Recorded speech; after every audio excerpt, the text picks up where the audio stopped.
A warm welcome for perhaps the first time, or a warm welcome back to our virtual audience and to our next fabulous speakers. This is, of course, the second session of the second day of this epic event, which is the C3S Conference and General Assembly, organised by Copernicus Climate Change Service and with the support of co-host the Italian Copernicus National User Forum. My name is Katrina Sickle and I have the privilege of guiding us all through this fabulous smorgasbord of content and brains. And this afternoon, when we talk about climate resilience, will be no exception. May I just remind you all, the Twitter handle #C3S21. Please spread your enthusiasm abroad.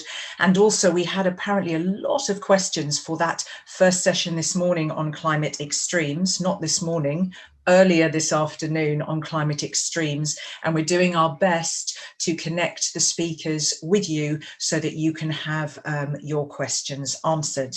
Now, what's our starting point for this 90-minute discussion on climate resilience? Well, awareness of the risks that climate change poses to society. Okay, I think we can probably agree the awareness is increasing, but the knowledge and the understanding of current climate risk exposure and future climate risk is still pretty much in its infancy. So our speakers are going to share their experience and their expertise. They're going to explore the role for C3S in providing data and services and solutions to improve resilience to future climate impacts. So don't forget, you can ask questions. You can ask general questions in the chat. You can also ask specific questions for our speakers. Please keep them super short and say to whom they're addressed, and we'll come to those after each speaker has presented. Don't forget, I also love to ask you to take part in polls. And I'd like to do that right now, just as an opener to frame these discussions. So if you can get ready, we do have a poll. Let's test that poll function again. There's a multiple choice. Should we provide information about fixed warning scenarios in addition to emission-based scenarios, for example, a 1.5, a 2, a 3 degree world above pre-industrial conditions? Is that a yes or is that a no? So just take a moment. If you've been with us previously, you know that there is always a slight time lag between Swapcard platform where you are and Zoom where I am with the 6 speakers who will shortly entertain you. So I'm just going to give it a few seconds while you take your time to answer that binary question. And when we have an answer, I'll know, because the technical team will kindly post that in the private chat, so I don't have to faff around with my phone. Should we provide information about fixed warning scenarios in addition to emission-based scenarios, 1.5 to 3 degree world above pre-industrial conditions? So let's see if there's any answers on that. 100% yes, nobody says no. I would assume that my speakers, I'm looking at you backstage, are not surprised with that response. I'm just having a look at you all, nodding. No, you're all too nervous. Oh, you're all too nervous to even respond to me. Okay, so don't forget, ladies and gentlemen, 1 keynote, 5 additional speakers. Shall we find out who our keynote speaker is? That would be wonderful. If you can join me on screen, please. Sorry, we just had a change. We've gone 88% yes, 12% no. The information about fixed warming, not warning scenarios in addition to emissions-based scenarios. So there we go. We gave that a little bit of time and that shifted. Okay, so who am I asking to join me? Our keynote speaker is a gentleman called Tom Phillip. He's CEO at Maximum Information. Correct me if I'm wrong, Tom, when you join me. I'm just going to wait for you to be put across so that we can share a screen. Maximum Information provides climate decision makers and businesses with knowledge and with tools to implement some, well, you say simple, cost-effective solutions to what is the whopping challenge of our time, and to also identify and optimize responses to the climate risks and also the opportunities relevant to their specific business. And you are also a research associate at the Centre for Philosophy of Natural and Social Science at LSE. So there we go. What is your starting point? How are you going to frame this session, please, Tom? So it's going to be a quick thought experiment, I think, to really help people think about constructing valuable scientific research and data that is meaningful to resilience. Okay, thank you very much. So I'm going to give you, as you know, the possibility to share. I'm going to check that you can see what you're going to share, and then I can leave you in peace and mute myself and give you your time to set this nice framework. There you go. Perfect. All good? Okay, thank you very much. Wonderful. Thanks, Kat. So thank you guys for joining. I'm lucky to have a very distinguished panel behind me. So it gives me the opportunity to step back from, I think, some very applied and I guess sector specific requests and ideas, and really sort of get at this question of the philosophy of climate resilience and what that means. I think that this whole question isn't unpicked enough. So I'm going to try in the next 10 minutes to really run through a very quick thought experiment that I hope will help guide people's thinking on this whole topic. And then I know we've got a very, as I said, distinguished panel who are going to go through some very explicit and precise applications of this type of thinking. So I just want to start really with just trying to lay out to date the success of C3S. And I think one of the biggest things for me that I've seen is just the value of the dialogue enabled by C3S and similar initiatives can't be overestimated. Effectively, I know that the sector that I was working in when this first came along in 2015 was insurance and risk management, catastrophe modeling. Trying to have a conversation about climate change in that world was very difficult at the time, but really the wheels are turning very rapidly. As of about 2017, that was about the time when people really started connecting to these endpoints and really realizing, oh, this does mean that it's going to have impacts. Oh, that does mean that it's having impacts today. And where we're at in the last 6 months is actually quite remarkable. And these are headlines in the last 6 months. So Bank of England restarting their climate biennial exploratory scenarios. These are climate change specific scenarios put out to every financial institution in the UK market, have to respond this summer. So people are working on this throughout the various risk industries at the moment. We see massive insurers and their reluctance and actually divestment from portfolios with global warming potential in them, and then the world's oldest reinsurance market also stepping back from coal in its first official climate change policy. Effectively, what I'm trying to put across here, and the point there, is that it feels like that question about raising awareness about the importance of climate change, it feels like we've won that battle. I'm sure there are still battles there to be won, but the largest part of all of these different sectors really realize that it's important to them and that they need to act upon the information. And I think that therefore needs this sort of shift in thinking from let's capacity build toward let's help steer the thinking and steer the research that's being done by those sectors. And that's what I'm trying to present today, lay out a thought experiment that will help people deconstruct that. The slides are going to be quite wordy, but it's sort of necessary, I think, to lay out the logic of this thought experiment. And I hope it allows you to digest as we go later in time. This will obviously be uploaded onto the website. But I'm going to rattle through this quite quickly so that I can leave it to the other speakers as well. But climate resilience, what does it mean? As I've said, I believe that deconstruction of that term is necessary to shape meaningful research and to develop solutions. So for today's thought experiment, I'm going to limit that to resilience today means ability to limit loss of human life from weather and climate events. I just want to note that question about resilience and risk, they're often interchangeable by people, but really there's different sectors that deal with resilience and risk differently. I really think that the difference between resilience here and risk is that if you were defining this in terms of risk, it would be quantifying loss of human life from weather and climate events. But one of the really important things, and this is an aside and an opportunity, I think, for C3S, is that Does resilience mean that it's just effectively resilience is the inverse of risk? Is it that simple? Probably isn't. There's probably lots of complicating factors, but what I have seen in my experience working between those different sectors in the last 7 or 8 years has been that they often have different languages, have different terms for actually what are the same types of concepts, and just being a hub that I hope C3S can be to help translate those things will lead to resilience in itself, because there'll be this huge amount of body of information coming from lots of different sectors all at once. So that aside, whether that resilience is the inverse of risk, whether that holds quite so exactly, I'm arguing here that risk, and by extension resilience, can be expressed as something that catastrophe modeling uses, and the risk industry, catastrophe risk industry, uses to quantify risk.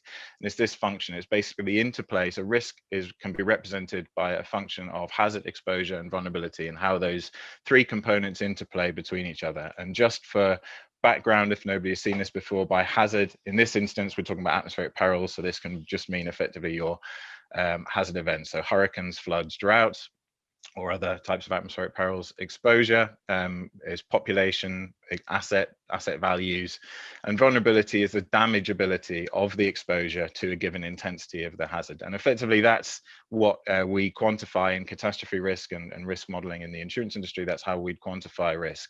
And I think you can argue that resilience is an extension of that.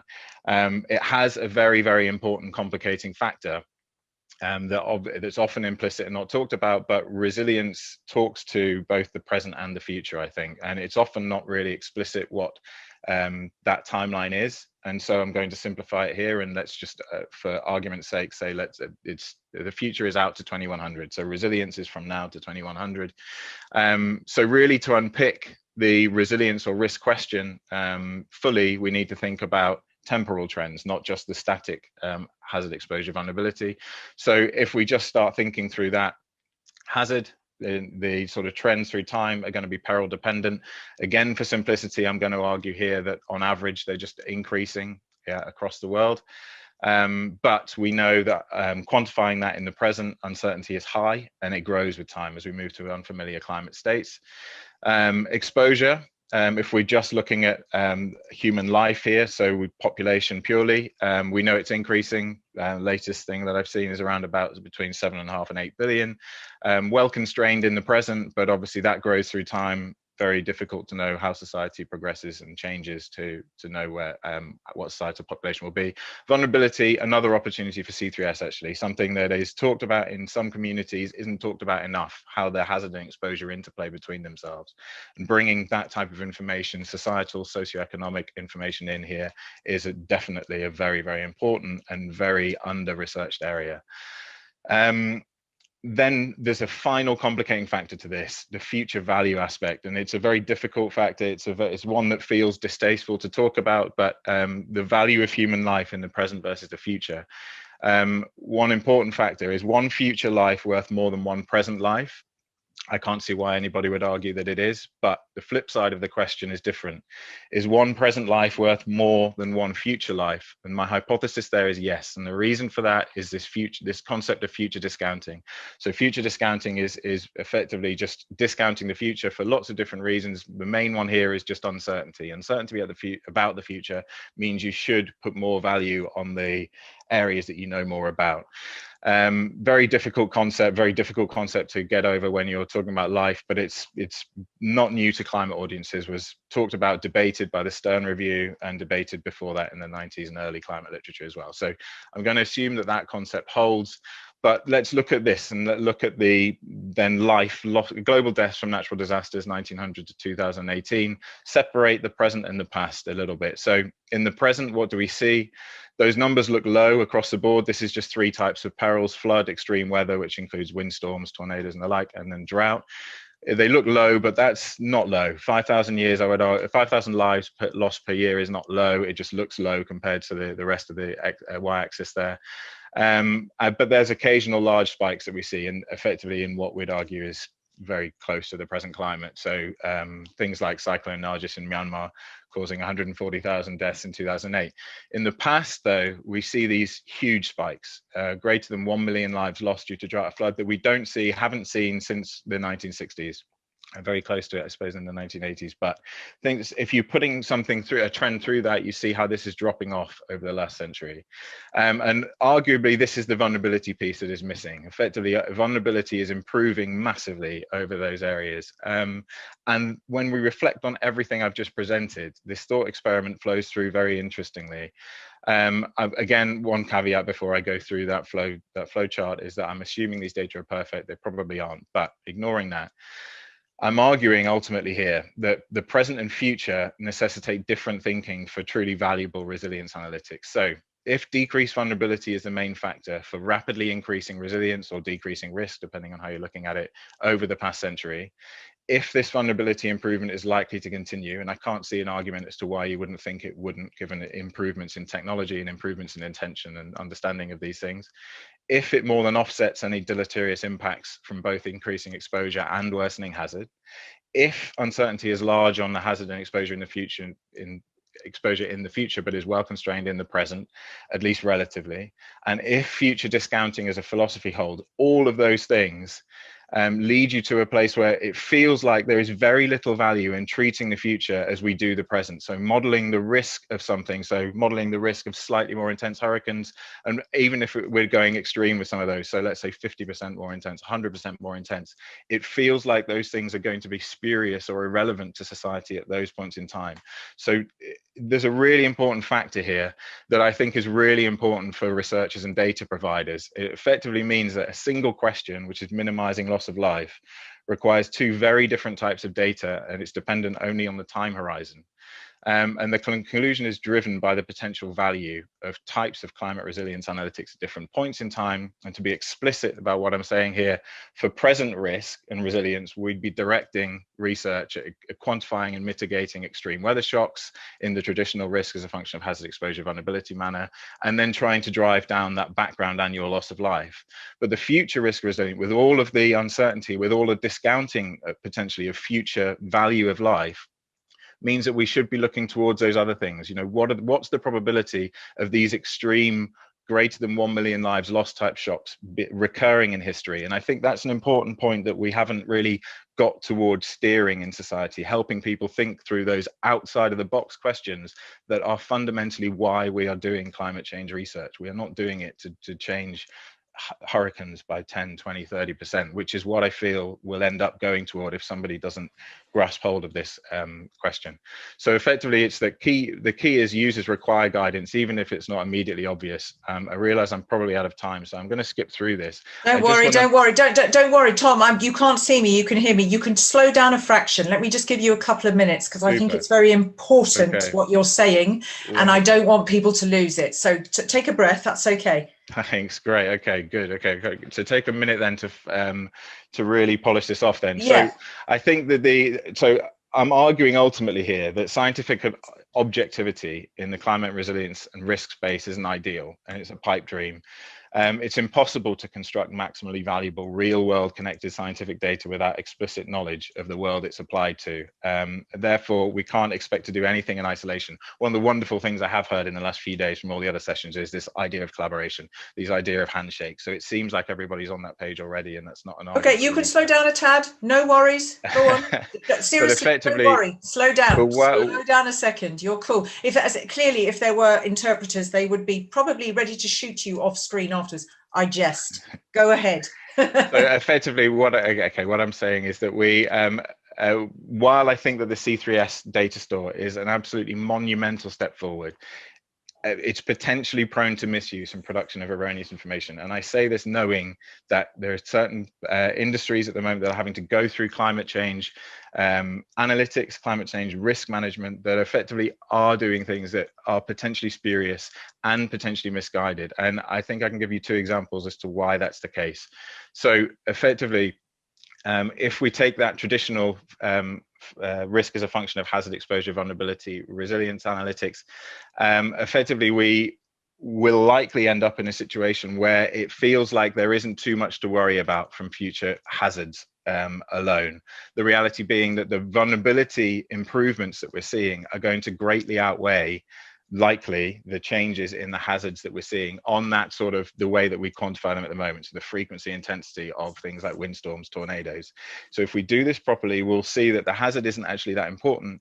And to me, it's a big worry, because it feels like it could lead to potential massive inaction in the climate adaptation and mitigation space. Why do we need to worry about the change in hazard if our improvements in vulnerability have outweighed it?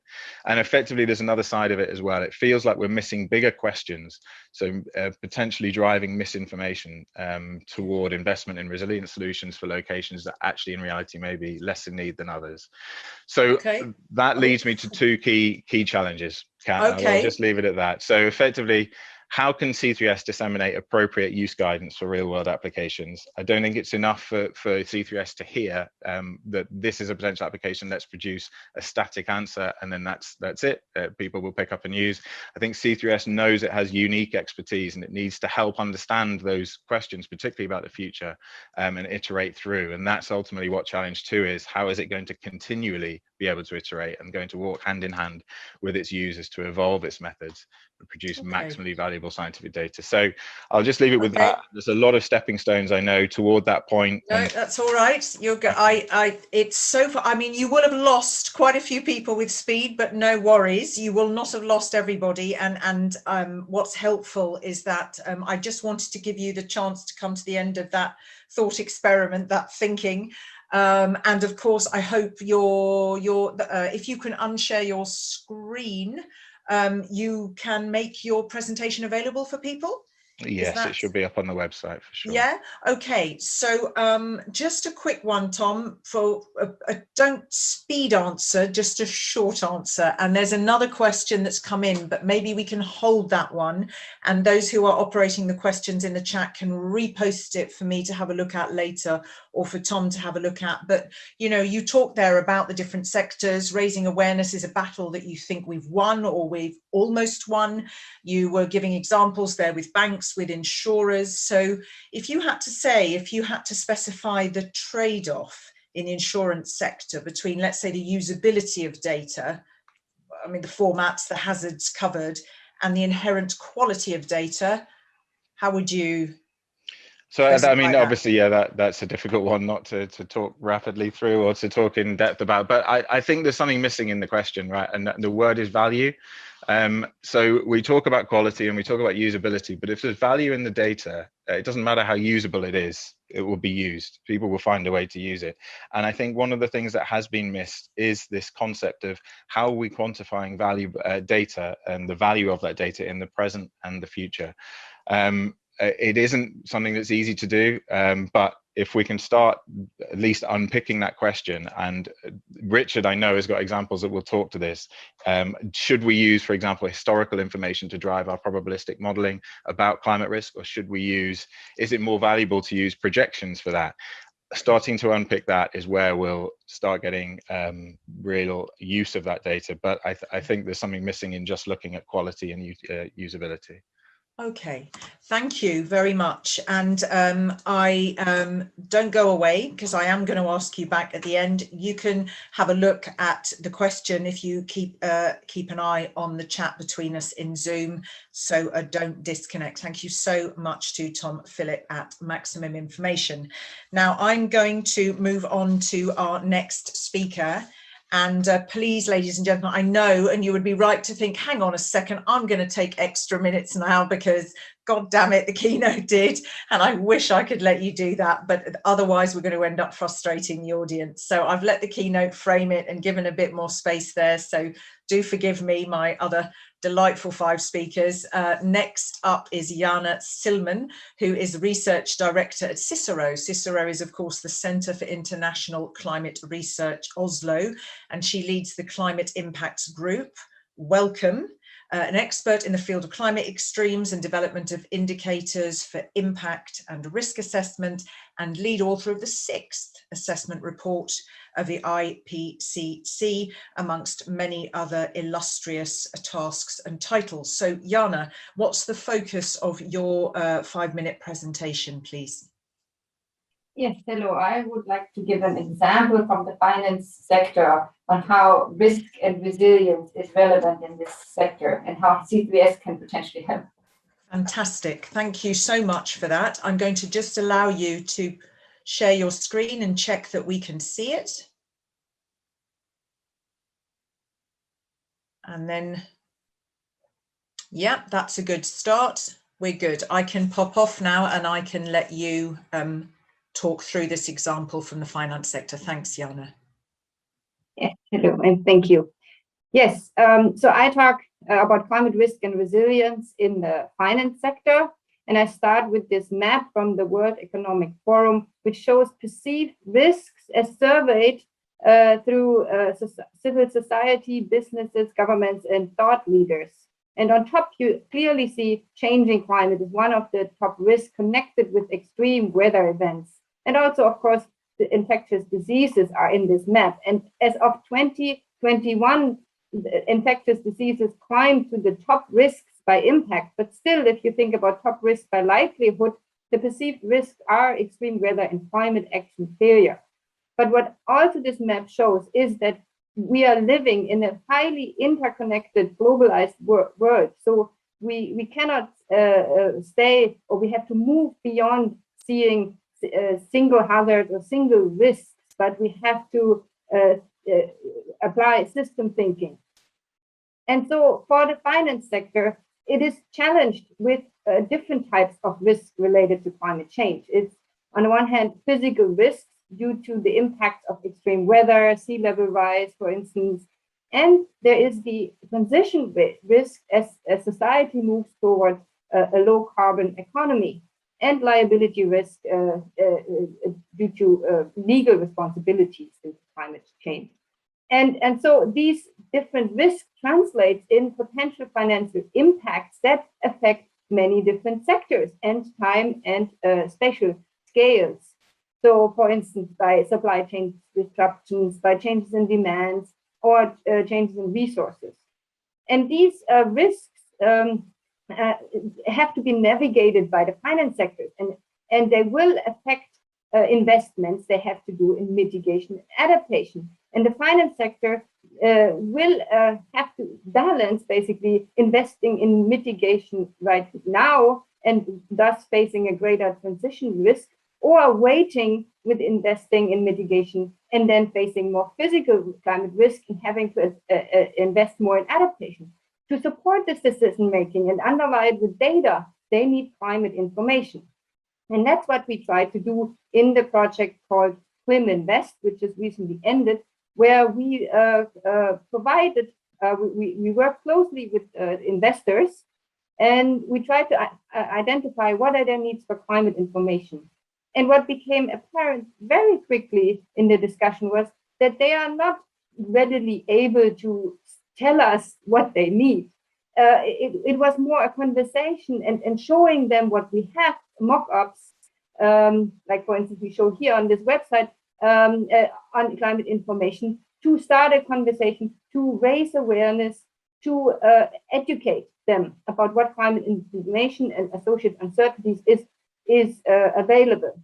And we showed it by showing a range of predefined indicators that are used in different sectors, for instance, and we accompanied that by showing examples and case studies how this climate information can be used and how climate impacts different sectors. And the investors were really keen and interested in this high resolution data and the information they got in the dialogues with us. So this is an opportunity for raising the awareness and bringing them more appetite for what climate information they need for their decision making. And so, risk is not only hazards, as we heard from the previous speaker. It's about the complex interplay between hazards, the vulnerability and exposure of the assets that are relevant to the finance sector. And as I showed here, in the previous slide, we provided a lot of information on climate hazards, but it is more difficult in terms of vulnerability and exposure, because often this data is confidential and in the property of investors, they don't want to easily share it. So, so to close this gap of information on vulnerability and exposure and climate impact on the financial sector, in 2015, the Financial Stability Board, with the Task Force for Climate-Related Financial Disclosure, gave recommendations to streamline the disclosure of climate-related financial risk. And so to make that reporting a standard. And that also raised the awareness in the financial sector about the connection between climate risk and how it translates to financial risk. And but this is the opportunity to move beyond hazard indicators to more risk relevant indicators. And that could be combined indicators, but there could be also data on vulnerability exposure that needs to be systematically collected, measured, monitored, and validated in order to provide a coherent picture. But also it needs to be rooted in the societal relevance, salient, it needs to be credible and legitimate. So what they often say in business, you cannot manage what you do not measure. And so for climate risk, this is no different. But so to finish, the finance sector really plays a big role with its climate smart investments in transitioning toward a low carbon society and climate resilient development. And for that, we need to integrate climate financial risk and into monitoring and sustainability into the portfolios of management.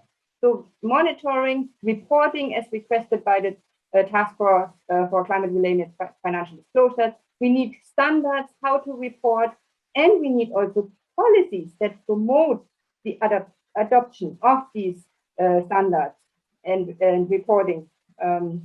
So that we come with a consistent environmental disclosure and more information to build resilience. And to close with Mike Carney's quote, who was the leader of the task force, better corporate reporting and better data analysis, aided by the latest artificial intelligence trend of machine learning, will help investors to tailor their investments in ways that help the planet.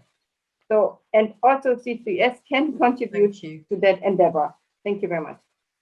Thank you very, very much. And there's so much to say in this session, and I can see that. Thank you very much for that. And I pick up from what you said at the beginning. Come on, there's no single risk. I mean, we're hearing this message again and again, this need for system thinking. And also, you know, as you said, it's very, very difficult. You know, we can look at hazards, but the vulnerability side, okay, hazards and exposure, but vulnerability, that's much more difficult, and for investors, much more complicated. And in fact, what was interesting to me is when you were giving examples there, you said, you know, they weren't actually able to tell us what they needed. You know, that's if I understood that correctly. So, you know, based upon that you said, why are climate indices useful for users, and how specifically that should they be produced and made available? Yeah, so these indicators, I mean, there are always some kind of aggregates of some information, but they help to give a broader picture. For instance, what is the hottest day of the year? Or we heard in the previous session on extreme events, there were different indicators to showcase what are the trends in the extreme events. And by starting a discussion on that and showing a map of drought indicators, and then starting the conversation, and then we kind of learn what are actually assets under risk. It's not actually drought that is important, it's probably precipitation, in what season, and what thresholds are important, for instance, for heat. And then you start this discussion, and by you have a building of mutual understanding, we can then tailor indicators to more the needs of the investor. So, but we need to start, and indicators are a powerful communications tool in that sense, and can start the discussion. Okay. Thank you very much. And what I will say is, ladies and gentlemen, I can see that some of you have needed a tad more time to present. So, you know, if that impacts a little bit for, and I mean 6 minutes, please don't take more, then so be it. And hopefully if we get lots of questions in, you can also spend a little bit of time on swap card answering, because if you do the maths, we can't do everything, but I don't want you to feel okay, but please do stick to your time, but don't rush through. Thank you so much, Jana. Don't go away. I mean, momentarily go off screen, there we go, but don't disconnect, as I'll be calling you back. So who is our next speaker? Well, our next speaker is a physicist, Sandro Calmanti. Since 2008, and he'll come on as I'm giving a little bit of preamble. Sandro's work has focused on the creation of climate services and disaster risk management solutions for a variety of big organizations, the World Bank, UNWFP, and of course also various EU projects. He's a member of the coordination team of a project, MedGold, on turning climate-related information into added value for traditional Mediterranean grape, olive, and durum wheat food systems. That is the longest title of any project, but it's really interesting. I think you're going to share with us the point of view from the agri-food sector, some of the challenges, the solutions, the lessons learned. Is that correct, Sandro? Yes, exactly. Well, what I would like to share with everyone this afternoon, and maybe I can start sharing my screen. I have just a few slides to share. I don't know if I can do that already. Yeah, you can share, and then I'll probably disappear, so will you. But if you carry on talking, we'll hear you. Yes, fantastic. Yes, Katrina, basically, I would like to share with you some views about the perspective on climate resilience that we have gained from the point of view of the agri-food sector, sharing the experience we have done with the project MedGold. What we have learned during this project is that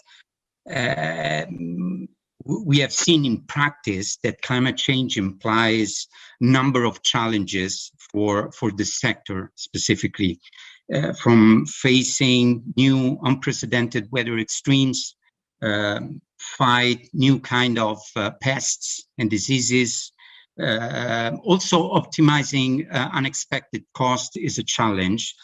But probably most importantly, what worries the industry in this sector is things like how to maintain, for example, the quality standard of products and how to meet the expectation of consumers that are waiting for their products, and also how to make investments, for example, how to renovate local supply chains. These are the most pressing questions. And I remember this sentence from one of our partners at the kickoff meeting of the project, which was back in 2017. He said, "We cannot make wine in the same way as our grandfather did." And I was very impressed. Hang on a second. Sorry, I beg your pardon for stopping you. Are you trying to move your slides as well? No. Ah, good. Okay, but you have started your presentation. Yes. Oh, good, great, because I was wondering, I beg your pardon, if we were having the same issues. No worry, I just have 3 slides, so you will not see a lot of movement. Perfect. Just checking you have what you need. Okay. What I was saying is, a quote. I was very impressed by this quote. No, we cannot make wine the same way as our grandfathers did. Because this came from an expert working in a company that produces wine since centuries. So not years, not decades, since centuries. So, and this told us that the industry is very well aware that they are facing risks that they were not used to, and that we are facing risks that we were not, that we have never faced in the recent past. So this is where we started with MedGold. Then MedGold was really a massive exercise of designing climate information services, which has engaged with growers in the 3 sectors that you had mentioned, We have engaged with the transformation industry. We have engaged with agromet and ICT service providers, with social scientists, with economists, agronomists, and also with a few climate experts, but just, you know, at the end of the line.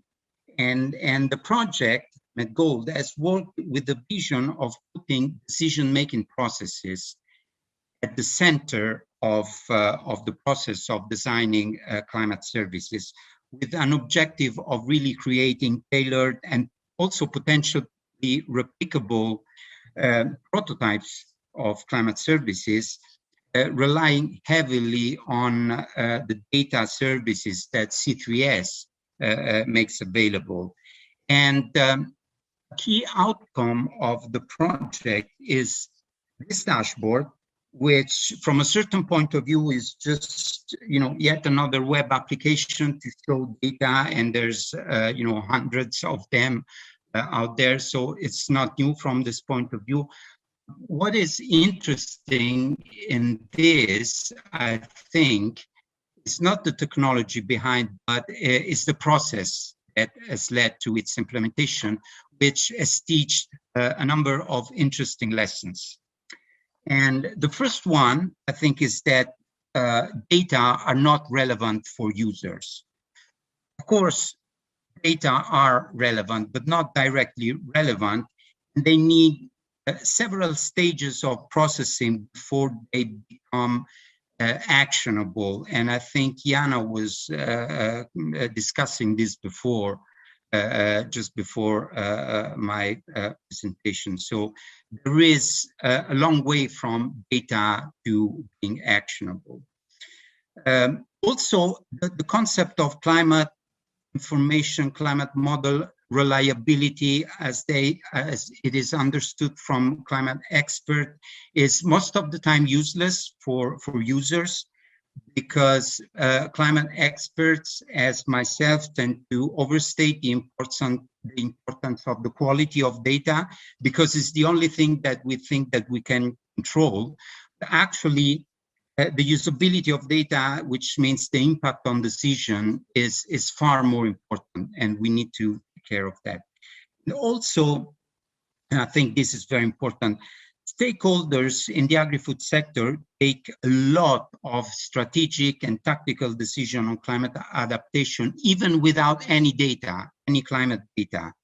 And so there is a huge way to go in this direction to make data useful, although probably one important barrier in along this road is that the willingness to pay for this data and services exists only for large organization, so a bit higher in the value chain.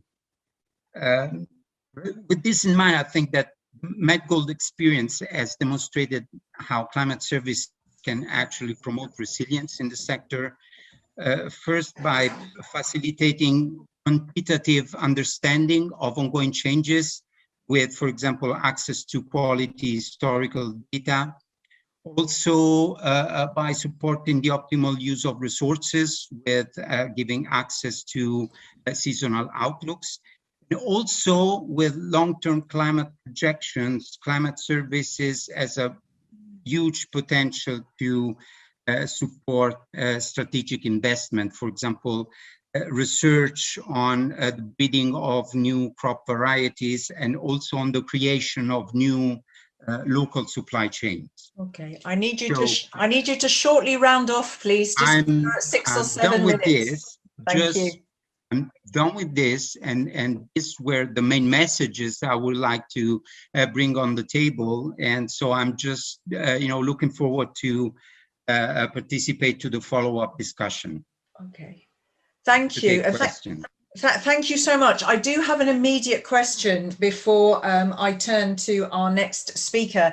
Now, you said there, I'm about to say you said there, you hadn't finished. You put key lessons and I interrupted you. No, it's finished. Okay. It's just a summary of what I was saying before. Okay, well, that's fine. You don't need to talk through that because it's beautifully it's beautifully laid out there, and I trust that that is available for our audience on both Swapcard and, as I said, on the C3S website. Because I do want to ask you an important question to something you raised there. You said, you know, these users, the data isn't directly relevant because they need stages of processing to be actionable. Plus, by the way, ladies and gentlemen, decisions are taken by the sector, even the sectoral actors, even without data.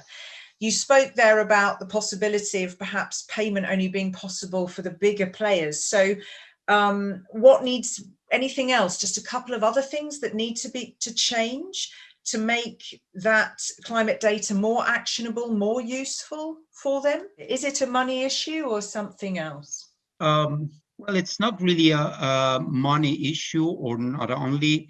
There is an issue of bringing the data close to the users, which implies a step of downscaling, refining the information, and bring them to a very local scale. This is very important because it makes the user more comfortable with the information that is provided. Okay. And then I just want to maybe repeat but support the message from Jana about the importance of using indicators as a powerful communication tool. So it's not the data, it is the indicator, and usually the process of designing indicators is a way of mutual learning with users, and it's a very interesting process. Okay, thank you very much. And also you insisted there, you said, listen, it's not just about quality, it's about usability. And there you aligned it with saying it needs to be at local scale. And that resonates with something Tom said in his opening about, you know, it's not just about quality, it's about value, you know. It's about value. Interesting indeed, which is also in a sense what you're saying here. So I thank you very much. I'll ask you to come back at the end. Let me ask you, and let me ask all of our speakers who are sitting behind stage, those who have presented, do keep an eye on the chat. And if you can be ready with your answers, and also some answers to some of the things that you knew I might put to you, then that would be absolutely fabulous. We can ensure that we can cover a lot of ground in that Q&A session. So our next speaker is Head of Catastrophe. Oh, no, he's not. Hang on. Yes, he is. I beg your pardon. That's me doing a little bit of a switch around. Head of Catastrophes. That's where I stopped. The next speaker is Head of Catastrophes. Isn't that an awful way to introduce Richard Dixon? Our next speaker is Head of Catastrophe Research at the University of Reading. He's got lots and lots of experience, more than 2 decades in meteorological research, catastrophe or CAT model building and model evaluation. So please give a warm welcome from behind your screens to Richard Dixon. And there he is. And can you let me know in a nutshell, Richard, what are you going to share with us this afternoon? I think some of my friends could call me a head of catastrophe, actually. If Do you think so? Anyway, would that be fair? Yes. Don't say that, because the picture behind you is going to come crashing down on your head in the middle of your presentation. Yeah, so what I want to talk about today really comes out of a slightly frustration of the reliance on historical data in the insurance industry, but also just an understanding that something that Eric Fisher mentioned earlier about historical data is great, but in insurance, we're always interested about the 1 in 100 year, 1 in 200 year event, which doesn't necessarily always show up in historical data. So I've been trying to look at ways to think around that. Okay, thank you so much. So let's do that. Just check that you can share your slides, or are you doing that, or is a colleague behind the scene? No, you're doing that. Okay, perfect. Okie doke. Great. Thank you so much. I will crack on. So as I mentioned, I can't seem to change slides. That's a good start. Oh, there we go. One of the things that I also wanted to talk about over and above historical data that I think a lot about generally is, has risk changed already? Often we're looking out to the future, 2050, and beyond. I think a message to CEOs and C-level people is that if you know that risk is changing already, then that's something we should be worrying about. I've already mentioned to you just now that when we're looking at these historical data sets that tend to inform the rates that we set in insurance pricing, they can't reveal trends in rare events. So if there is some sort of trend through climate change, it's very difficult to spot. So a lot of my work that I do, and I split my time between Inigo Insurance and a visiting research fellow position at Reading, is just trying to understand around historical data, looking at ways of bolstering it with other information to try and understand how risk might be changing. And I'll whiz through two examples to try and keep to time here. And hopefully it's nothing too groundbreaking, but it's kind of the way I like to think about it. And I would hope more people would think about this in our industry. So 2017, 2018, that was in 2020, 3 seasons where we had quite large wildfire losses. And obviously there's climate change in the background and there's exposure changes going on, but I wanted to get a sense for how things might be changing. So rather than looking at the wildfires themselves, I looked at wildfire potential. So this is a fire index distribution. It's a daily fire index distribution that was split from 1980 to 1999 and 2000 to 2019. And you can see here that there's a distribution of risk, and the higher the number, the more the fire index is, and the fire index is driven by things like temperature and wind speed, the dryness of the ground, etc. And you can see there's a 6% increase in the mean there between the two periods, but you look at it and think, well, nothing much is really going on there in the background. The thing is that above about 50, the index is defined as severe. And in my thinking, that's kind of the sort of numbers where the really big wildfires start to potentially occur. They can occur along all these different numbers, but these are the ones that are the really severe ones. And if you look at the change between the two periods in the green line here, you can see that broadly below the severe line, things are going up ever so slightly. As soon as you hit this severe category, things are going up quite dramatically. So it's seeing data like this in and around the actual wildfire loss data that makes me think, okay, there's exposure changes that are going on there, but we've got to be concerned here that there is something going on in the background. And this, what is going on in the background is happening over a fairly short period of time. Again, coming back to the idea that risk is changing now and is changing potentially quite fast. That's one example.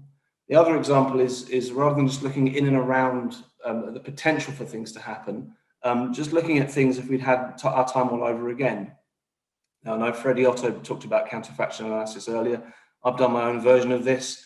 What we're showing here is converting this ERA 5 hazard for European windstorms that's on the C3S website and converting that to a loss. So we're talking about the hazard, the vulnerability, the exposure, we've all mentioned before now, converting it to a loss. And this shows that there is a decrease in losses over time in the last 25 years in European windstorm.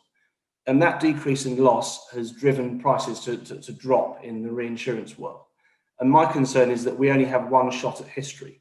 So what if we had 25 shots at history instead of one? What does that look like? And again, I've done this exact same thing, again, using C3S data, but using forecasts of the forthcoming winter and converting that to a loss. So there's 25 forecasts per year. I've converted that to a loss, and this is the mean loss across every year. And you draw a line through it and it says, well, there's not particularly much of a change in loss. This is a fairly crude way of doing it, but this is my way of trying to understand, okay, are things really changing, and can we rely upon history and the trends in history when we only ever have one shot at history? And just to show another point here, this is the 1 in 10, this is the sort of the event you might have happen every one in 10 years, the sort of thing that we start to look at in reinsurance contracts. And again, the story is the same. It's pretty flat, it's wobbling around a little bit, but again, it's saying there's a flat change in the risk here, which is quite interesting when you compare it to what's happened in reality. So it's two ways here to try and look around, broaden our horizons around just relying on historical data. So I'm ending now, but this is my sort of quick summary. And again, I'm kind of repeating what a lot of people have said and that I've heard so far. So here's my two examples of hazard potential data and rerunning years multiple times, the two things that I've done. But of course, and as Tom has already mentioned and Tom has suggested, is how are we going to walk hand in hand with the user base to evolve our methods? And again, I'm just repeating what everyone else has said so far on here is the exposure and the vulnerability comes into this. And the one thing I'm really keen on is a common exposure and common vulnerability. If I could make a plea to the C3S guys to potentially host this data as well, and that behoves us in insurance to work with the C3S people to say, here's some good examples of exposure and vulnerability data to be able to get some answers out. And through those three things all added together, you start to see losses, and through that impacts, and obviously through that resilience. Have I taken less than 5 minutes? Oh, sorry, you said that in the same tone. I thought you were still on your last slide. You can unshare. You're bang on. You're good. Thank you so much. I love that. That's the thing that's most important to you, not climate change, but did you deliver in 5 minutes? And with your very clear call there, let's see, because we've got a session tomorrow, the second session on how C3S and providers of climate data and climate data services do need to evolve. So doubtless somebody's scribbling notes, and let's hear what your call and Tom's and how that comes into play, because the changes are so rapid from all quarters. Thank you. I like that. That's a great thing to tweet if anybody is. We only have one shot at history, but what if we had 20 shots of history? What does all that multiple simulations of history tell us? Because, you know, you said you're looking for the needle in a haystack in a way for those really rare stuff. So a quick question. I mean, you've kind of answered it towards the end, the kind of climate data that the insurance sector requires, and do you think there are any changes in policy that are likely to lead to actually new data requirements? I think the changes in policy aren't necessarily the thing, it's just the changes in pressure from regulators to us. And with that comes a desire to, and again, I've chatted with Tom about this at length offline, but the desire to boil down the uncertainty in the future down to a single number. The higher up the value chain you go in a company, the more people want to hear the number. And I'm quite keen, through the example that I've shown using this multiple cases of history, to be able to show actually in 25 years time or 50 years time or now, there's a range of uncertainty around how the number of hurricanes could change that are going to hit Florida. And that can change between -5 and +5. I'm just giving an example. If you boil that down to and take an average and the answer is 0, that's of no use to a decision maker. They need to be able to see the full range and not just a single number. Yeah. And that's what frustrates me, and I think should be something that we think about a lot more as we move forward into the future, as well as the uncertainty around exposure, how that's changing, and how we respond to events and how vulnerability changes. It's so fascinating, because obviously coming up again and again is this, what, you know, there's this incredibly broad swathe of users, and it's not just meeting all their needs, but it's meeting their needs in the right way. And the right way isn't just timely, it's, you know, because the decisions that are made are so dependent upon it. Absolutely fascinating. God, please tell me that you and Tom, Richard, talk about sort of random stuff like football and oh, I don't know, dog walking, and not just this. When you said, you know, we have excessive conversations off screen about this, I'm thinking, please tell me that it's occasionally about rubbish, you know, about superficial stuff. Definitely. Okay. Definitely. Okay. All right. Thank you very much. You can step away briefly, because we've got two more fabulous speakers that I need to give a little bit of space to present. So who is our penultimate speaker? I need to get this right. I don't know why I'm having a little bit of a moment of strangeness here. Here we go. So our next speaker, he's there. He's going, it's me, Katrina. Is a research project officer at the EU JRC. He's currently involved in the development of the Disaster Risk Management Knowledge Centre Risk Data Hub. It's a web-based geographical information system for sharing data, for sharing tools, for sharing methodologies required for decision making. So obviously reinforcing that very powerful and important link between policy and practice. So Antofi Tiberiu Eugen, I hope I have not mispronounced your name too poorly or pronounced it too poorly. It's perfect. It's okay. No. So tell me, you're going to talk about this development, you're going to talk about the Risk Data Hub to us? Yes, I'm going to talk about the Risk Data Hub and the way we are trying to manage relevant information. And what is management of relevant information provided through this presentation. So I assume that you can see the screen right now. So I'm going to give this presentation on the Disaster Risk Management Risk Data Hub, which is, as it says in the title here, a template, a call for collaboration. So that says a lot from the beginning already. And how we are trying to build this platform in order to manage relevant information, both for climate change adaptation and disaster risk management or disaster risk reduction. So imagine that disaster risk related climate, it's coming in different, it's covering different, it's coming from different actions, it's covered by different actions. It's actually referring to preparedness, to mitigation, to prevention, to recovery. It's actually going across the scales. And we have to deal with all these variables in order to have a coherent, let's say, display of data and information, actually.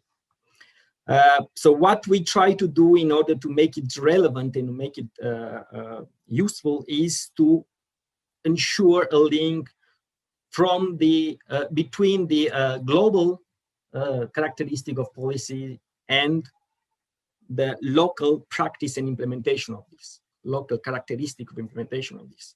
And these two top-down and bottom-up actions, actually, they don't meet, actually. So we try to provide this link between those two characteristics, those two dimensional, let's say like this, through this platform. And how we do this, we try to get information from research communities, we try to get information on data, on methodologies, on tools. We try to get together CCA and disaster risk because they actually talk about the same things, but the same face it of the same of the same coin, meaning vulnerabilities and meaning resilience. They are actually correlated. They just negatively correlated. let's say like this. And we try to say between these, let's treat them together and let's provide what is the most needed, which is the pinpoint to pinpoint exactly what are the risk drivers. And if we can do this and link it to the local scale, we can actually make data valuable and we can actually make the policy implementation accurate and worth considering. No? And these risk drivers, we already said so many times in the discussions, they are exposures, vulnerabilities, risk drivers that are let's say, immediately can be manageable. We can talk about mitigation, but those two are the ones that needs to be addressed, and those two are the ones that will make our data and information valuable. If we can accurately point to these risk drivers. And I'm going to go to the second slide. And recently, Risk Data Hub has been mentioned in EU strategy of adaptation to climate change as a platform where harmonized climate-related risk and loss data should be found, actually. And this is also reflects our development in the platform. We try to get the risk data, which means component, which means exposure, which means vulnerability, which means coping capacity, which means potential impact with the probability, which is the risk, on the same platform with disaster risk loss data, with disaster loss data, sorry. There is a link between those two. One is going to show us what is what could be lost in the future. One give us information what was lost, what has been lost in the past. What is this? Why are these important? Because if we can assess an impact through the risk assessment through models, it's perfect. But what we can do with the disaster loss data is to actually connect that intensity, that metric of the hazard with the potential impact, using past data. This is really important, as it can be also, as was many times mentioned in the presentation, a way of distinguishing the vulnerabilities. We also present data, as I was saying, these modules, they have across all hazard, approach. We have a cross sectors approach. We have a cross scale approach, and we have also, as I was saying, the dimensions. Okay, we also present on the platform outputs of research project. One of the examples is PESETA-4. So it only bring together scientific data that can be useful for the policy implementation, policy formulation. C3S partnership is important through data, through the let's say community, and through the support that can be used using the data, using the knowledge, using the methodology in order to efficiently support policy implementation. I'm stopped here. I'm sorry about the time.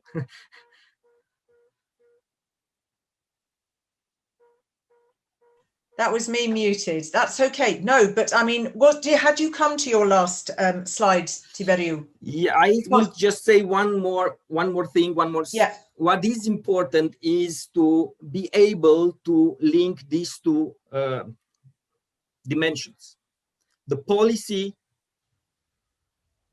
and the practice. The policy, the practice, the implementation. The policy that needs to have data on accurate, let's say, issues and accurate drivers of risk. This is something that these two components, they need to be connected. Okay, thank you. And that's fine. And no worries. Anyway, it's great never to talk through a slide, particularly when it's as clear as this one is at the end. So if you unshare, I have a quick question, and don't worry, I will give enough time to our final speaker. I mean, probably possibly quite an obvious question, but what makes climate data, a climate data provision fit to be used by the European Commission? Could you just identify three, very briefly, three main points, perhaps? Yes. So the European Commission, they need accurate data across sectors, no? That it's able to give information on, let's say, issues, on solutions of those issues, problematics, right? These issues across various actions, across various agreements, directives, they are potential impacts, right? Mm-hmm. What we are trying to do with the Risk Data Hub and what the policy DGs wants, they want scientific data. They want scientific-based information, so they can formulate policies on the robust, let's say, information. So that's one thing that they need. Okay. And I'll give you one other thing they need. I'll give you. Yeah. Was there another? What? I beg your pardon. Is there another key thing that you feel? Yeah, there are several actually, but I was trying to get back to the disaster loss data, which is the evidence-based information that the policy DGs they need also. Okay. And also they need data on protection gap. So climate protection gap. What is not protected from the climate extremes and what it is protected. They need data on this one too. Okay. I was just trying to put pinpoint exact some examples, but all of these, and this is my final intervention, all of these, they have to be provided in the collaborative and on partnerships, because it's not possible without this. Thank you very much. Thank you, Tiberiu. Don't go away for too long, because I'm going to ask you back momentarily. Should you have, everybody, can you please glance at that chat while our last speaker is entertaining us with his brilliance. And then at least we can launch straight into some answers to some questions. So our last speaker is head of civil bridge and ground engineering at one of the world's leading engineering consulting firms called WSP. But what's important perhaps for this session for you to know is he is a whiz in the development and implementation of design standards. So he's chairman of CEN TC250, the committee with international responsibility for the standards for structural and geotechnical design across Europe, known as the Euro codes. And my goodness, can I just say, Steve, a very, very warm welcome to you. Steve Denton and CEN, CENELEC and ETSI and all of these standardization bodies, they are Senelec particularly, I've moderated for a lot, and that's always incredibly testing for the brain. So I'm doing a bit of this here to you. And thank you so much for your patience. Why don't you tell us what you're going to focus on in this last 5-minute presentation round? Sure, Can. Look, thanks for that generous introduction. I am going to be talking about how we're looking to incorporate climate change into the development of the second generation of the Eurocodes. And although I did work on the development of Highways England's first climate change adaptation strategy about 13 years ago, today I'm speaking very much from the perspective of a structural engineer, right, and the perspective of the individual who is responsible for the evolution of the Eurocodes. And okay. Let me just check that that's working okay. Yeah, we just take a moment. Yeah, that's looking good. Okay, thank you. Fantastic. So what are the Eurocodes? The Eurocodes are the design standards that are used for structural and geotechnical design across Europe and also many other countries around the world. A few key stats. The European Commission estimated when they were first introduced that something over 500,000 engineers use these standards in Europe alone.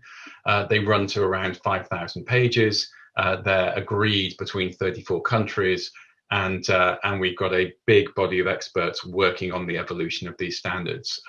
Many thousands of experts across Europe working on these standards, and we're at an interesting place right now. The first generation of the standards was introduced around 2010, and we're currently working on the second generation of those standards, and we're about 6 years into the program. And this is one of the largest standardization programs in European history. We have 76 project teams that have been working in 4 overlapping phases to develop content. And we're working to a timeline here where those project teams are getting to a point of concluding their work for those final phases 3 and 4. And then we move into the final steps of formal inquiries and votes of the national standardization bodies. And then we move into an implementation phase within countries that will kick off around 2026. But what I wanted specifically to share with you today is the way in which we are looking at climate change implications and looking to build those into the Eurocodes. And it's helpful to understand the way these standards operate, that those 5,000 pages I talked about, the core content of the Eurocodes, they set out the requirements, the recommendations and advice that enable designers to design structures, buildings, bridges, geotechnical works, so they have adequate safety, serviceability, robustness, and durability. But there are a number of matters that are left open to national determination, and key amongst those are that geographically dependent parameters, such as environmental actions, are determined at a national level, and those are included in what are termed national annexes. So in the national annexes that accompany the Eurocodes, there are maps that contain characteristic values for snow loads, for winds, for thermal actions.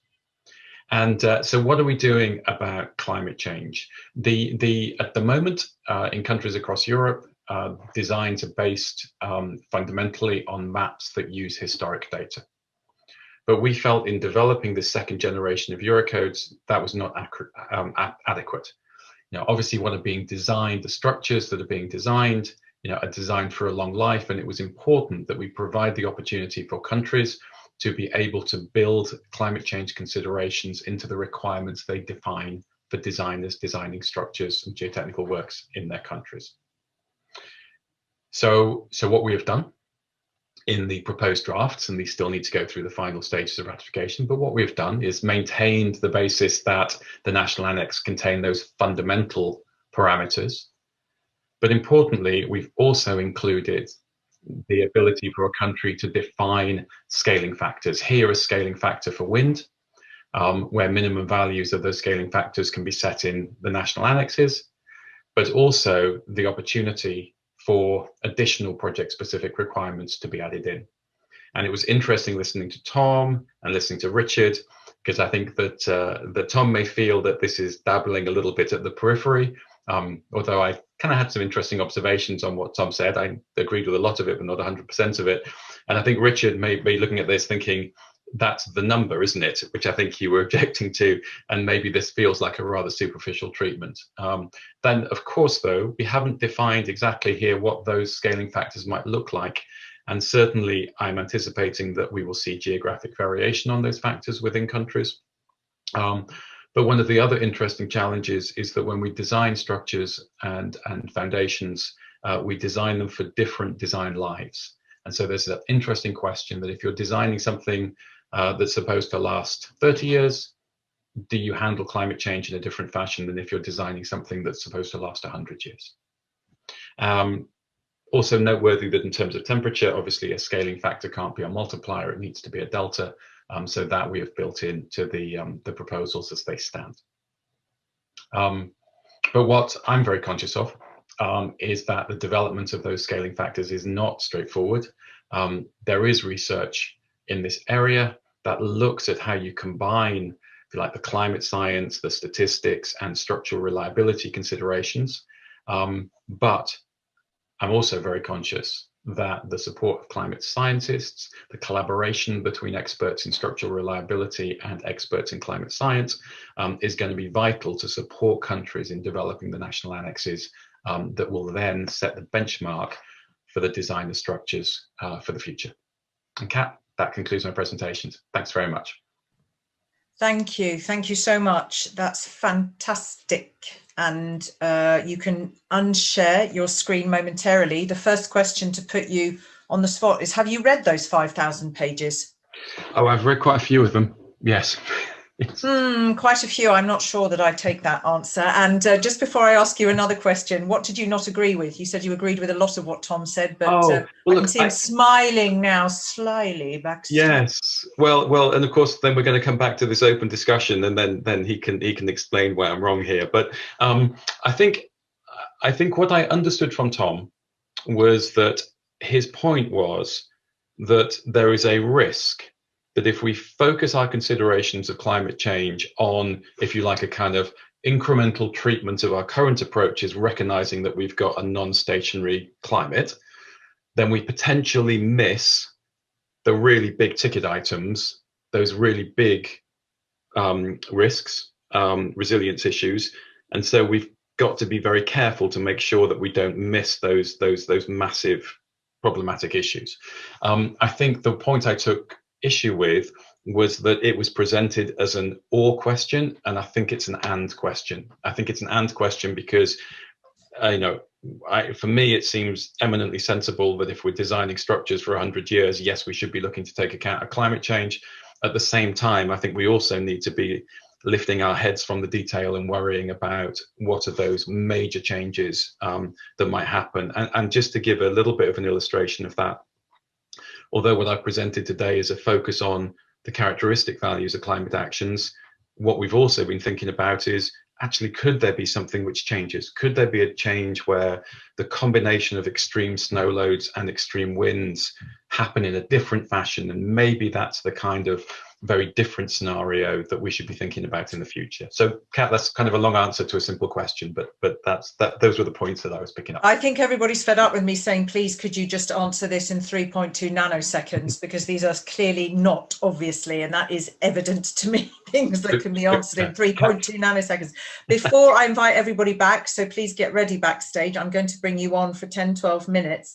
You talked there about, first of all, absolutely fascinating, because it's like stuff you must know because of climate change, because of disasters, because of extreme events, you know it, but you don't kind of think about it. You don't think about how that must all happen. So absolutely fascinating. And also what you said at the end there, designing structures for different lives, and having to think about all that. But when you're talking, you said there that, C3S, as I think I grasp, can offer valuable support perhaps for the national annexes. Is there anything else that you would say that would be useful for Eurocode that, that's not there for Eurocode? Anything else? Look, I think at an international level, I guess that that potential risk of combinations of extreme events happening simultaneously, particularly those that affect structural design. So predominantly we're focused there on wind, temperature, and snow. that is something which we've explored and haven't found evidence to suggest there's a massive issue there in terms of potential changes. But that's an interesting area. But actually, you know, the business end here is mostly going to be at a national level in the development of national annexes. And I think it's nice to be able to put on the radar of climate scientists that that this is going to be an activity that will need to be done at a national level as we move into the transition of a second generation. So useful to be sort of penciling that in for you to your to-do list for a few years' time. Okay, I love that. That's the typical British understatement. Pencil that whopper into your to-do list. Okay, so can I please invite my lovely speakers back? And there's a couple of questions that you will have already need to answer. And then there's a couple. So if you can all glance into the chat, but listen, it really, really has to be brain box bingo. So Tom, you're going to have to condense quite a lot into shorter. Let me give you the opportunity to come back on a question that was way, did you catch it? Way, I'd assumed you'd caught it way back. So about the climate change has the potential to reverse historical trends in vulnerability. Yeah, sure. Do you want me to jump into that right now? Yes, please. Yeah, absolutely. So no, I think that's it's a good question, and I think that we're on the same page. I think underlying that point is that we have. I suppose the only place we're not on the same page is that there seems to be an implicit assumption that climate change does have the potential to reverse historical trends in vulnerability. And I guess what I'm saying is that we need to unpick that properly before we make those assumptions. And it is likely, I agree, that it will, but until we unpick it and quantify it, then at that point we can start to think about its impacts. And I think it just helps you frame, when you do unpick that, it just helps you frame the question more appropriately as to what you're trying to answer and really what resilience should mean to you. Okay, thank you. Did anybody else catch anything or want to comment on anything, catch anything on the chat or anything a peer said before I put these couple of questions to you? Or are we happy to dive into what's in the chat? Because there is a very, very clear question, and I put it to you beforehand, you know, that was actually taken from participants before this event. Is there among industry leaders an awareness about the risk for their business, the 1.5 degree world, the difference in a 2 degree, what can be done to increase that awareness?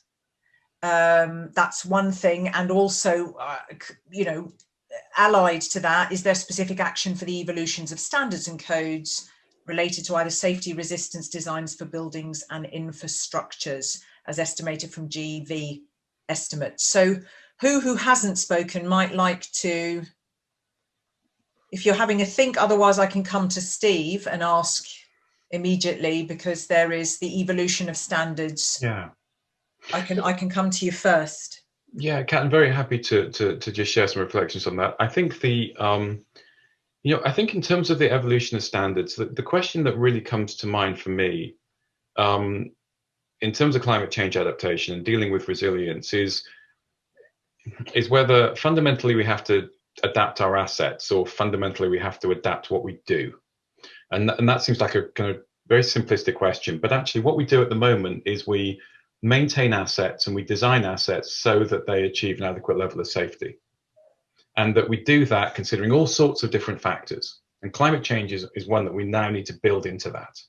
And so for me, I think that the thing that I think about in terms of the evolution of standards is the way in which we need to incorporate climate change considerations into those decision-making processes, and not deal with them as something which is very separate and distinct, because actually these are normally multi-criteria, complex optimizations, balancing all sorts of different facets. And this needs to be one further facet that we build into that decision-making. But I do think that when we think around that decision-making, you know, particularly in my world of civil structural engineering, in the construction sector, standards do play an absolutely fundamental role. The scale at which we operate means we never get to prototype. We design things and then they get built, and if it goes wrong, everyone gets to see what we've done wrong. And so what you need is a means by which you can verify things before you build them, and that's the role that design standards play. And that function means that they are exceptionally influential, and that means that they're a very powerful lever if we want to see change in the future, if we can incorporate that change within standards and the way in which we verify the decisions we take, then I think that can have a significant effect. Okay. Thank you very much. Let's just, you know, we know this climate projection always comes with big uncertainties. How can you communicate? I mean, we're not just talking about communicate in the time, in the type of data, in the usability of the data, the value of the data, but regarding specifically the uncertainties and the possible mitigation strategies. I have a comment on this. I can step in, and I mentioned during my discussion that sectoral experts are used to make a lot of decisions that are relevant in the climate domain without using climate data. And so this means that people are used to take decisions with maximum possible uncertainty in the world. And so starting from this, probably a possible way to communicate this is to communicate uncertainty in terms of reduced uncertainty with respect to having absolutely no knowledge about the future. Mm-hmm. And so from this perspective, you know, even the more uncertain climate projections can acquire a value, and transparent communication with users is always very much valuable. Okay, thank you, Jana. I didn't mean to leapfrog over you there. My apologies. Thank you, Sandro. Jana, let me come to you. You need to. I'll give you time just to. There you go. You're unmuted. Thank you. Thank you very much. I actually wanted to refer to the question on the difference between 1.5 world and the 2-degree world. What difference would it make? But I think I want to come back for answering that question to Tom's keynote speak, and I would like to challenge his hypothesis on this discounting for climate change. And basically, what he said, the argument is that we value present life more than future life. But to put it bluntly, that would mean we value our lives more than our children's life. And is that really how we can change the world or make us more resilient? Because this concept might be the reason why we have so low incentives to mitigate, to invest in mitigation. Because when you just look at the evidence in the last IPCC report on 1.5 degree, there we see how much it differs if we have a 1.5 degree world or a 2-degree world, because the impact of the extreme events will be significantly different in a 2-degree world towards a 1.5 degree world. And those people, when we reach 2 degrees in 20 or I don't know, when we reach that 20 years, 30 years, that will be our children mostly that are affected, that are now the newborns, will be 20, 30 years. They have to deal with the consequences. They have to pay for the damages. So I think we need to look in these data that we already have, talking about uncertainties. There is a clear information on what path we are heading if we don't stop emissions. So I think that should be incentive enough for investors to invest in mitigation, because the cost for adaptation will increase exponentially if we don't start in mitigating or investing in mitigation measures now. So I think I think we should rethink how we think about discounting and economic values, especially not only the value of data, but the value that people put in the future life and in loss of life, in their assets. It's not only the data that matters, it's what values the people, the society have in a healthy planet and a safe society. Thank you so much. Thank you for your eloquence. Thank you for your passion. I'm surprised you didn't try and push me off after Tom's speech and say, hang on a minute, I want to come in now. Or in fact that you didn't say something before when you followed Tom. But before I just come back to that issue, and I think I'm aware, ladies and gentlemen, that it's pretty much bang on 6 o'clock. Just give us 5 more minutes to properly round this off without people sort of hyperventilating all of these lovely speakers before we sign off before tomorrow. So Tom, anything, and it really does need to be short, that you would like to say? Yes, very quickly. I think we're on the same page, Janet. I think that I agree with you, and it does seem really inhuman to have that discount rate, right? But it's at the heart of any sort of climate socioeconomic modeling. But I agree with you, it's really difficult and it seems really awful. I think one of the ultimate point that I'm putting on is that to really get at resilience for the future, we need to accept some of those things, as difficult as they are. I believe that modeling will be better for it, and our resilience in the future and our children in the future will be better for it if we are able to do that. Effectively, I guess I'm saying that in modeling in the present, if we have we know that it's much more certain than modeling in 2030 and 2040 and 2050, and that fundamentally means that we should put more value on the modeling, and then you end up having to unpick that. Does it mean we have to put more value on life? I appreciate it's really difficult. It's not something that sits well with me either, but I believe we will get more value out of the modeling and potentially more resilience if we allow ourselves to have that discussion at least. Thank you.